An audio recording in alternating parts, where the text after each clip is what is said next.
Hello and welcome to Unacademy. मैं शुभम सिसोदिया आप सबका बहुत स्वागत करता हूं। दोस्तों, आप सब जानते हैं इकोनॉमिक सर्वे 2025 और 26 अभी रिलीज कर दिया गया है और इसके जो भी मेजर हमारे फैक्टर जो इंपॉर्टेंट सारे की पॉइंट्स हैं, यानी कि ओवरऑल एक पूरी जो समरी है वो मैं यहाँ पर आपके सामने लेके आया हूँ। मैक्सिमम जो हमारा जो डेटा होगा, जो फैक्ट होंगे, जो हर एक सेक्टर की मेन मेन चीज़ें हैं, उन सभी चीज़ों की हम यहाँ पर कवर करने की कोशिश करेंगे।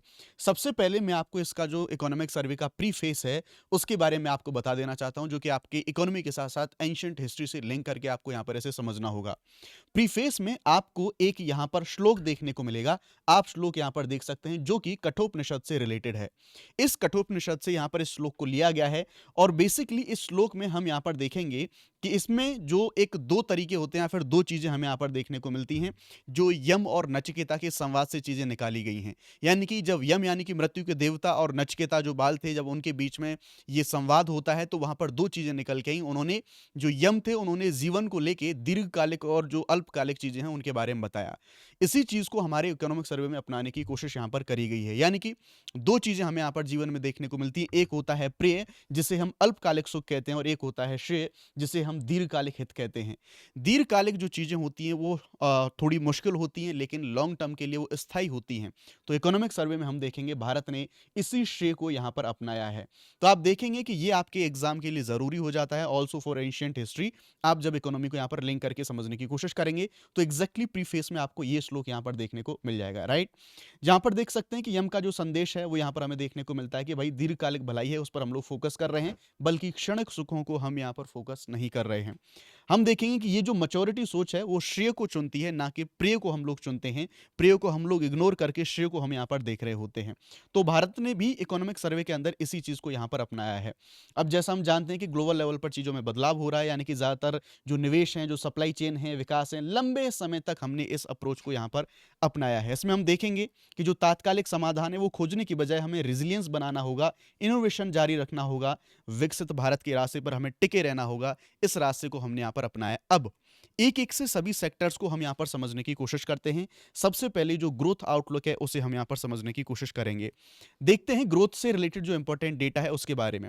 जो रियल जीडीपी वृद्धि रही है, यानी कि जो रियल जीडीपी ग्रोथ रही है फाइनेंशियल ईयर 2026 में, वो उसके जो प्रथम अग्रिम अनुमान है वो 7.4% हमें यहाँ पर देखने को मिलती है। वहीं पर जो जीवीए में ग्रोथ रेट हमें यहाँ पर देखने को मिला है वो है 7.3%। तो ये डेटा आपके लिए जरूरी हो जाता है, ये आपको यहाँ पर पता ही होना चाहिए।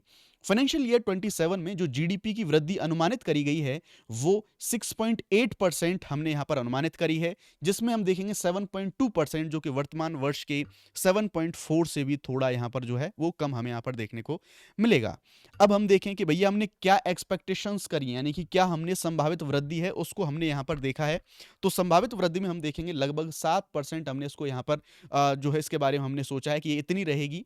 और बेसिकली ये देखेंगे तो पूरी तरह से हमारी जो पूर्ण क्षमता है उस पर जो संचालन हमारा उस पर यहां पर दर्शाती है।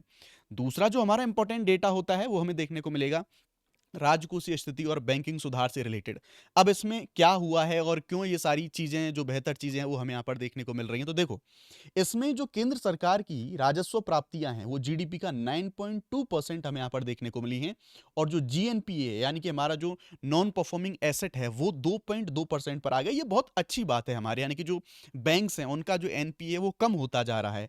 इसका मैं तो ये रहेगा कि भैया ज्यादा रेवेन्यू सरकार के पास आ रहा है तो सीधी सी बात है सरकार के पास पूंजीगत व्यय यानी कि कैपिटल एक्सपेंडिचर करने के लिए पैसा ज्यादा होगा, तो वो सोशल जो स्कीम्स हैं वो ज्यादा निकालेंगे। राजकोषीय अनुशासन है उसको भी हम बैलेंस कर पाएंगे। इसका कंक्लूजन हम यहां पर ये निकाल सकते हैं। और जो जीएनपी हमारा सिग्निफिकेंटली कम हुआ है, जैसा आप देख सकते हैं 2.2%, ये इसका न्यूनतम होना ये दर्शाता है कि जो इंसॉल्वेंसी इन बैंकरप्सी कोड है, बैंकों का हमने रिकैपिटलाइजेशन करा है और बेहतर ऋण जो अनुशासन है, उन सब चीजों ने मिलकर यहां पर इस चीज को परफॉर्म यहां पर करा है। हम फॉरेक्स के बारे में बात करें, विदेशी मुद्रा भंडार के बारे में बात करें, तो ये 701.4 बिलियन डॉलर 16 जनवरी 2026 तक का डेटा आपको यहां पर देखने को मिलेगा। इतना फॉरेक्स अभी हमारे पास है, इंपॉर्टेंट डेटा है। 11 महीने का जो आयात कवर करता है, ये इतना हमारे पास ये पैसा है कि 11 महीने तक हम इसको आयात कर सकते हैं इतने पैसे से। साथ ही साथ बाहर ऋण जो कवरेज है 94%, वो हम देख सकते हैं। इन्फ्लेशन के बारे में अगर हम बात करें तो अप्रैल से दिसंबर 2025 के दौरान जो एवरेज हमारा इन्फ्लेशन है वो 1.7%, यानी कि बहुत ही कम हमें देखने को मिलता है। मूल्य स्थिरता को ये सारी चीजें हमारे यहां पर दर्शा रही होती हैं।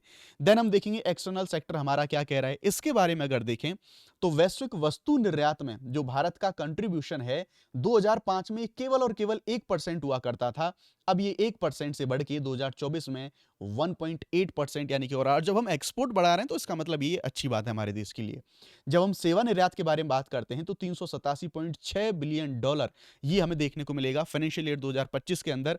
13.6% की वृद्धि हमें इसमें भी देखने को मिलती है, यानी कि हमारा जो सर्विस एक्सपोर्ट है उसमें एक अच्छी खासी जो वृद्धि 13.6% की वो हमें यहाँ पर देखने को मिल रही है। रेमिटेंस यानी कि विदेशों में रहने वाले जो लोग हैं, जो वहां पर काम कर रहे हैं, वो लोग काम करके जो हमारे देशों में पैसा भेजते हैं, उस मामले में भारत पूरी दुनिया में मैक्सिमम रेमिटेंस भेजता है। भारत अपने यहाँ पर 135.4 बिलियन डॉलर, बहुत बड़ा अमाउंट भारत के द्वारा रेमिटेंस के तौर पर यहाँ पर भेजा जाता है। अब बात करेंगे फाइनेंशियल इंक्लूजन के बारे में और पूंजी बाजार के बारे में।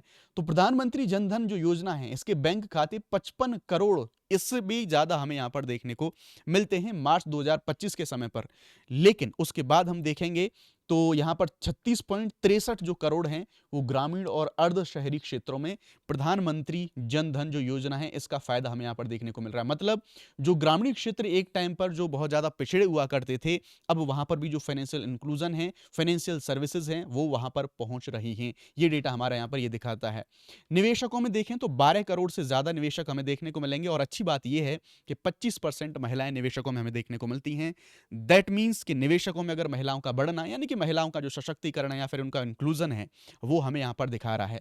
कृषि और ग्रामीण अर्थव्यवस्था के बारे में बात करें तो जैसा मैंने बताया, प्रधानमंत्री जनधन योजना के जो बैंक खाते हैं 55 करोड़ के समथिंग हमें यहां पर देखने को मिल रहे हैं। अब इसी में से हमें जो महिलाएं हैं उनके बारे में हमने बात कर ही ली है। अब थोड़ा सा हम कृषि के बारे में बात करते हैं। कृषि और ग्रामीण अर्थव्यवस्था क्या कहती है, तो देखो, जो खाद्यान्न का प्रोडक्शन है वो हमारा ये 2024-25 में 3577 लाख मीट्रिक टन होता था, और पहले ये कितना था, अब 254.3 एलएमटी की जो वृद्धि है इसमें वो हमें यहाँ पर देखने को मिल रही है, यानी कि वो भी सिग्निफिकेंटली हमें यहाँ पर ठीक ठाक देखने को मिल रहा है। प्रधानमंत्री किसान जो योजना है उसके अंतर्गत जो किसानों को हस्तांतरण किया जा रहा है वो 4.9 लाख करोड़ से अधिक, यानी कि हम अपने फार्मर्स को सपोर्ट कर रहे हैं, गवर्नमेंट का कहना यहाँ पर यह है। उसके बाद जो काफी ज्यादा विवादों में भी रही, विकसित जो भारत वीबीजी रामजी योजना, यानी कि विकसित भारत, जो हमारा मनरेगा जो योजना थी, उस योजना को यहाँ पर कन्वर्ट करके वीबीजी रामजी यहाँ पर कर दिया गया। तो उसमें भी कुछ रिस्ट्रक्चरिंग देखने को मिलती है, और सरकार कह रही है कि इस रिस्ट्रक्चरिंग को हमने विकसित भारत 2047 उसके लिए लॉन्ग टर्म का जो हमारा जो एक दृष्टिकोण है उसको देखते हुए हमने यहाँ पर इस चीज को अपनाया, यानी कि जो प्रे की बजाय हम श्रेय को अपना रहे हैं, उसके साथ में सारी चीजें यहाँ पर अलाइन होती हैं। देन हम देखेंगे हमारा विनिर्माण और औद्योगिक नीति के बारे में। तो भैया जो विनिर्माण जीवीए वृद्धि है इसमें हम देखेंगे 7.72%, ये पहले जो क्वार्टर में हमें देखने को मिलती है, और सेकंड में हमें ये 9.13 देखने को मिलती है, यानी कि सेकंड टाइम पे ये बढ़ जाती है। पीएलआई जो योजना है 14 क्षेत्रों में चल रही हैं, जिससे निवेश हमारा 2 लाख करोड़ प्लस देखने को मिलता है। यहाँ पर उत्पादन, बिक्री और रोजगार, इससे संबंध में कुछ जो डेटा है, यानी कि 12.6 लाख से ज्यादा रोजगार हैं, उनका सृजन यहाँ पर करा गया है। और एक जो बहुत इंपॉर्टेंट दुनिया में इस चीज पर, इसके पीछे काफी खींचम खांच रहती है कि जो भारत है वो सेमीकंडक्टर मिशन चला रहा है। भारत अपना 10 से ज्यादा प्रोजेक्ट से हमने वो शुरू करे हैं, और 1.60 लाख करोड़ का निवेश हमने सेमीकंडक्टर में यहां पर हमने शुरू करा है। इससे होगा क्या कि सेमीकंडक्टर के लिए चाइना या फिर अन्य जो हमारे देश हैं उनके ऊपर जो डिपेंडेंसी, वो डिपेंडेंसी हमारी यहां पर कम हो रही होगी। अब हम देखेंगे इंफ्रा के बारे में और कनेक्टिविटी के बारे में।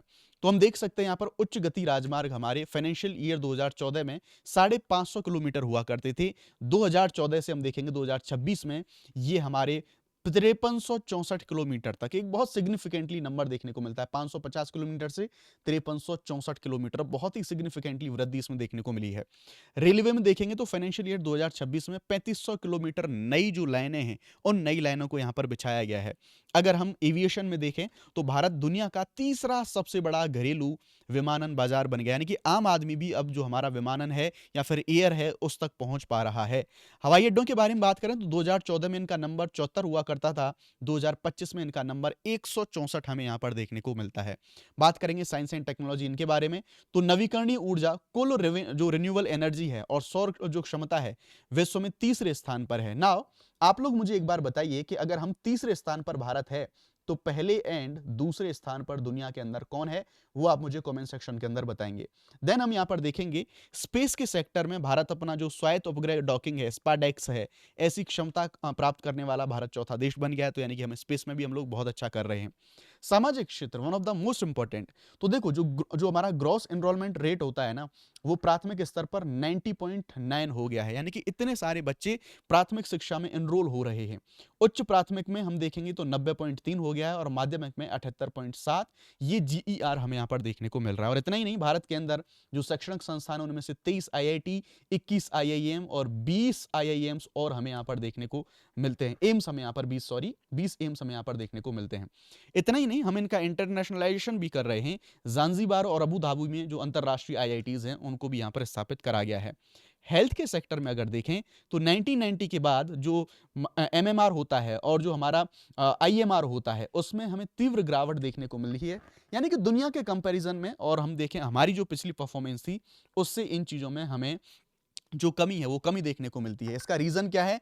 इसके पीछे का सिंपल सा एक रीजन हमें देखने को मिलेगा, वो है कि हमारी जो हेल्थ सेक्टर है उस हेल्थ सेक्टर में सुधार हो रहा है। साथ ही साथ आईएमआर और जो एमएमआर वो कम क्यों हो रहा है कि इसका मतलब ये है कि लोग इंस्टीट्यूशनल जो डिलीवरी है अब वो यहाँ पर ज्यादा बढ़ रही हैं, यानी कि हॉस्पिटल्स में लोग बच्चा पैदा करना अफोर्ड आराम से कर पा रहे हैं। श्रम रोजगार और गरीबी, इनके बारे में बात करें तो भाई ई श्रम पोर्टल है, 31 करोड़ से ज्यादा असंगठित जो श्रमिक हैं वो वहां पर हमें एनरोल्ड देखने को मिलेंगे।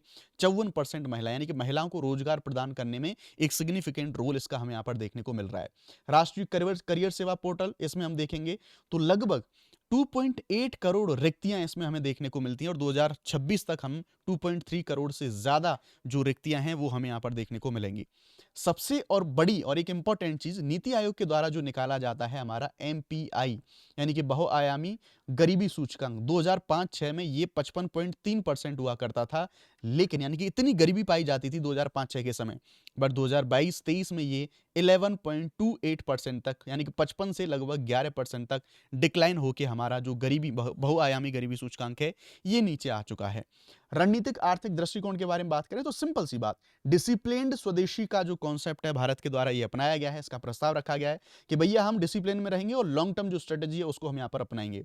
3 स्तरीय जो हमारा स्ट्रेटेजी है उसको यहाँ पर अपनाने की बात करी गई है कि हम इंपॉर्टेंट जो घरेलू क्षमता है उनमें कैपेसिटी बिल्डिंग करेंगे, इनपुट लागत में हम कमी करेंगे और उन्नत जो विनिर्माण है उसको हम बढ़ावा देंगे, और साथ ही साथ आत्मनिर्भरता से आगे बढ़ के रणनीतिक अपरिहार्यता है उसकी ओर भी हम यहाँ पर अब बढ़ रहे होंगे। तो ये प्लान है हमारी गवर्नमेंट का। इस पूरे इकोनॉमिक सर्वे वाले डॉक्यूमेंट में इन सभी चीजों को यहाँ पर ये दिखाने की कोशिश करी गई है। ना बात कर लेते हैं अनअकैडमी के प्लस कोर्सेज के बारे में। 60% का जो लोएस्ट हमारा जो ऑफर है आज रात तक के लिए अवेलेबल है, आप अवेल कर सकते हैं। 17,999 के अंदर आप इन सभी चीजों को अवेल कर सकते हैं। फॉर मैक्सिमम डिस्काउंट आपको एक कोड यूज करना होगा and that is SSYT live. ये कोड अगर आप इस्तेमाल करेंगे तो आपको मैक्सिमम डिस्काउंट यहाँ पर मिल रहा होगा। These are the durations and यहाँ पर जो डिस्काउंट वाले प्राइजेस हैं इनको आप अवेल कर सकते हैं। ये टेस्ट सीरीज है, केवल 2,000 रुपए में आप अपने घर बैठे जो टेस्ट सीरीज है उसको भी आप अवेल कर सकते हैं। तो ये बहुत लेंदी डॉक्यूमेंट था, उसका मोस्ट इंपॉर्टेंट जो डेटा था वो पूरा डेटा मैंने आपको यहाँ पर निकाल के बता दिया है। होपफुली अब आप जब भी जैसे भी पढ़ेंगे ये चीजें आपके लिए ईजी हो जाएंगी। Thank you very much. जय हिंद, जय भारत।